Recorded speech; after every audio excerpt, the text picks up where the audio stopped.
আসসালামু আলাইকুম। GTM server কন্টেইনারের সাথে stape.io কিভাবে কানেক্ট করতে হয় সেটি আজকে দেখব ইনশাআল্লাহ। চলুন stape.io এর ভিতরে আমরা একটা কাস্টম ডোমেইন অ্যাড করতে পারি ফার্স্ট পার্টি ট্র্যাকিং এর জন্য। আপাতত আপনাদের দেখাই কাস্টম ডোমেইন এখনো যেহেতু অ্যাড হয় নাই, সেই হিসাবে আমরা এইখানে যে বাই ডিফল্ট যে ডোমেইন দেওয়া আছে সেটা দিয়ে কিভাবে কানেক্ট করে সেটা আমি দেখাবো। তো এই ডোমেইন দিয়ে কানেক্ট করলে থার্ড পার্টি ট্র্যাকিং হবে, কিন্তু ফার্স্ট পার্টি ট্র্যাকিং করতে পারবো না। তো ফার্স্ট পার্টি ট্র্যাকিং করার জন্য কাস্টম ডোমেইন দিয়ে করতে হবে, সেটা আপনি ধাপে ধাপে আমি দেখাবো ইনশাল্লাহ। তো প্রথমে এই ডোমেইন নেমটি কপি করব। কপি করার পরে আমরা ট্যাগ ম্যানেজার যাব। অবশ্যই সার্ভার কন্টেইনার হতে হবে। তো সার্ভার কন্টেইনারের ভিতরে অ্যাডমিনে যাব। অ্যাডমিনে যাওয়ার পরে কন্টেইনার সেটিংয়ে যাব। কন্টেইনার সেটিংয়ে গিয়ে অ্যাড ইউআরএল ক্লিক করে এইখানে আমরা ওই ইউআরএলটি বসিয়ে দেব। বসিয়ে দিয়ে সেভ দিয়ে দেব। এখানে খেয়াল রাখতে হবে, এখানে মূলত এটা এই ইউআরএলটা কিন্তু আমরা দেব না। আমরা কিন্তু stape.io এর ভিতর থেকে আমরা কাস্টম ডোমেইন তৈরি করব ফার্স্ট পার্টি ট্র্যাকিং এর জন্য। মনে রাখতে হবে ফার্স্ট পার্টি ট্র্যাকিং এর জন্য কাস্টম ডোমেইন তৈরি করতে হবে। তো কাস্টম ডোমেইন আমরা তৈরি করে আপনাদের দেখাবো।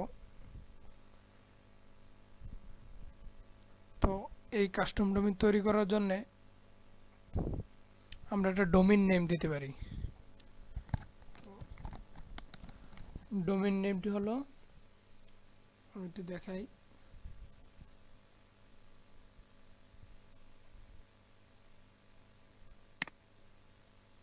আমি এই ডোমেইন নেম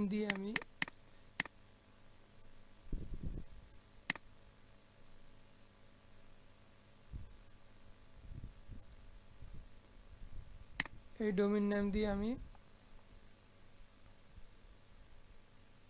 কাস্টম ডোমেইন তৈরি করব। তো এটা কেটে দেব, কেটে দিয়ে যে কোনো নাম দিতে পারেন। এখানে সাবডোমেইন তৈরি করব, তো যে কোনো নাম দিতে পারেন, দিয়ে ডট দেবেন। আমি এসএস দিয়ে ডট দিয়ে তৈরি করতেছি। এইখানে এটা ওপেন করে দেবেন।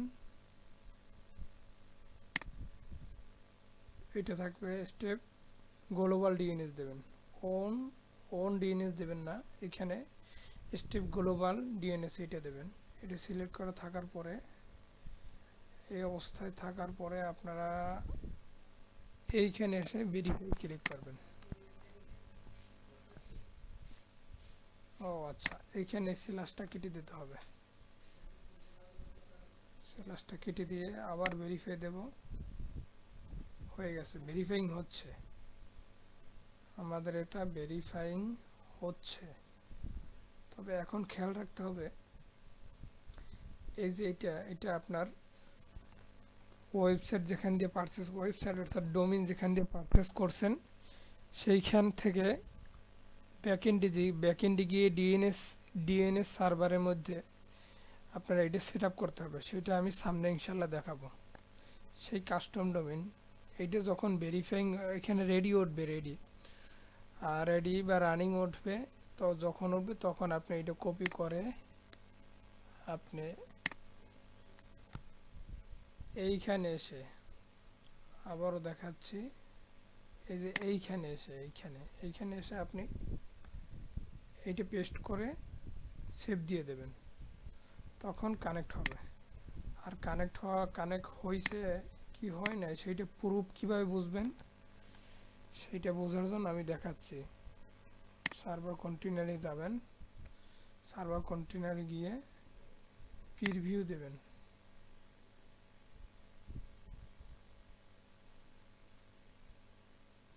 প্রিভিউ হচ্ছে, একটু ওয়েট করি।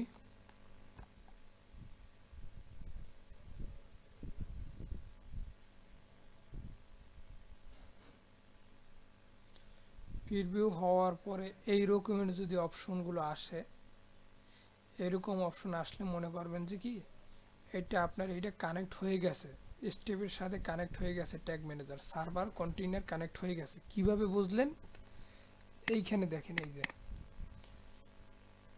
https xao তারপরে স্টেপ, দেখছেন এই স্টেপ। তো step.io তে যাই চেক করি, দেখেন এই দেখেন এই xaok এই যে ইত্যাদি ইত্যাদি, তারপর step.io। আর এখানে ট্যাগ ম্যানেজার এইটা কি এই যে xok, এই যে এইটার সাথে এই ইউআরএল এবং এই ইউআরএল হুবহু মিল আছে। তো আমরা ফার্স্ট পার্টি ট্র্যাকিংয়ের জন্য কিন্তু এইটা দেব। এটা কখন দেব? যখন এইটা আপনার ব্যাকএন্ডে, ডোমেইনের ব্যাকএন্ডে ডিএনএস সার্ভার এইটা যখন আমরা সেট আপ করবো, সেটা আমরা দেখাবো। সেট আপ করার পর যখন এটা রেডি হবে, এখন কিন্তু ভেরিফাইং, এটা রেডি যখন হবে তখন এইটা ওইখানে বসাই দেবো। এইটা এইখানে এনে এটা এইখানে এনে অ্যাডমিনে গিয়ে কন্টেইনার সেটিংয়ে গিয়ে এই যে অ্যাড ইউআরএল আমরা যেটা বসাইছি, এই জায়গায় আমরা ওই ভেরিফাইং যেটা, ওইটা রেডি হইলে ওই ডোমেন ওই ইউআরএলটা আমরা বসাই দেবো। তখনই আমরা আমাদের কি হবে, first party tracking set up করতে পারবো ইনশাল্লাহ। তো আশা করি বুঝতে পারছেন বিষয়টি। আপনাদের যাদের server side tracking, browser side tracking, conversion API, Facebook conversion API, J4 tracking, J4 browser side, server side tracking, এইগুলো সার্ভিস যাদের প্রয়োজন, তারা আমাদের কাছ থেকে বিশ্বস্ততার সহিত নিতে পারেন ইনশাআল্লাহ।